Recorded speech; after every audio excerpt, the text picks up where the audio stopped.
Olá, meu nome é Jorge Neck e eu vou falar com você a respeito de teta trabalhando. Como é que teta trabalha? Bom, primeiro eu gostaria que você prestasse atenção nessas linhas azuis. Essas linhas azuis mostram teta trabalhando em profundidade. Então, nesse eixo aqui, ó, a gente tem o que? O solo, né? É como se fosse a superfície do solo mesmo. Então, nós temos a superfície do solo e aqui nós temos a profundidade em metro desse solo. E a linha azul mostra o que? Mostra metro cúbico de água por metro cúbico de solo.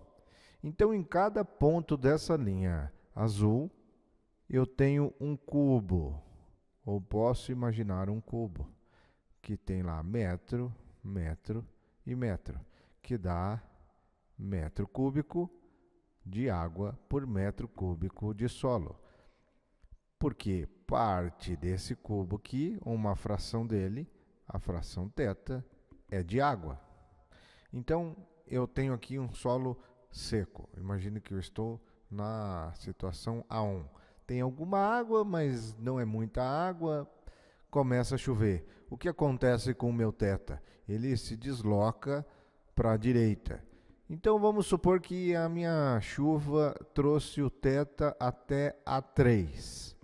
Ok, a chuva parou e aí o que acontece? A minha água começa a infiltrar até B3. Bom, veja só, B3 vai se transformar no tempo em B2. E veja só que eu tenho que A2 distante de B2. Veja só, aqui A3 concorda com B3. Está na mesma altura. Por quê? Porque está chovendo, está entrando água. Então, a água nessa profundidade rasa aqui nos primeiros centímetros, tudo tem água, tudo tem está repleto de água. Mas quando parar de chover, eu vou ter água aonde? Eu vou ter água aqui em cima e aqui embaixo cada vez menos água. Por que cada vez menos água aqui? Porque o que vai acontecer é que a água vai se diluir no volume do solo. E vamos lembrar aqui, metro cúbico de água por metro cúbico de solo. A água parou de aumentar e o meu metro cúbico começou a aumentar, né? Meu volume de solo começou a aumentar. Então, o meu θ aqui começa então a ter uma diferença em profundidade. Ou seja, eu tenho água aqui em cima e aí cada vez menos água aqui embaixo. Ou quando o tempo passa, o que acontece é que essa água vai se deslocando. E veja só, aqui em A3 estava chovendo, está entrando muita água, mas a água não entrou ainda em profundidade. Com o decorrer do tempo, o que acontece? Acontece o deslocamento de B3 para B2 e de C2 aqui, ó, que concorda com B2, ele aumentou aqui. Quer dizer o quê? Que o meu lençol freático subiu, né? Isso aqui é como se o meu lençol freático tivesse subido, né? Ou a quantidade de água, que é o θ. Lógico, choveu, com o tempo o que acontece? O solo começa a encharcar até mesmo em profundidade, onde não tínhamos água, que é o caso de C2. O tempo continua passando, eu passo de B2 para B1, e veja só, que B1 agora não concorda com A1, porque A1 está sob efeito da atmosfera, evaporação, e B1. B1 está defendido, está no interior do solo.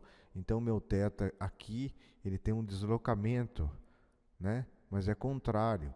A minha umidade em cima é muito baixa e a umidade em profundidade é maior. Nós temos então aqui outro deslocamento de C2 para C1. E veja só o que acontece com o θ aqui. O meu θ aqui agora passou desse ponto aqui para esse ponto aqui. Ou seja, diminuiu. Por quê? Porque minha água está infiltrando no solo. Ela está indo embora, ela está percolando, está infiltrando, está evaporando. Então essa água, esse θ, que é metro cúbico de água por metro cúbico de solo, a água está sumindo, mas o volume de solo continua o mesmo. Então meu θ só pode diminuir. Até que eu chego aqui em D. Onde é D? O nível do lençol freático, onde a água é sempre constante e não há nenhuma variação. Então, assim, θ trabalha dentro do solo. E essa curva em azul, né, ela vem trabalhando dessa forma até dia 3 para 1, de B3 até B1, de C2 para C1. Mas depende da forma, do tipo de partícula, do tipo de solo que estamos falando, de quantas camadas o solo tem de diferente. Enfim, essa curva é particular para cada caso, para cada solo. Meu nome é Jorge Junek. Visite meu blog jorgejunek.blogspot.com.br. Mais de outros você encontra lá. Até a próxima.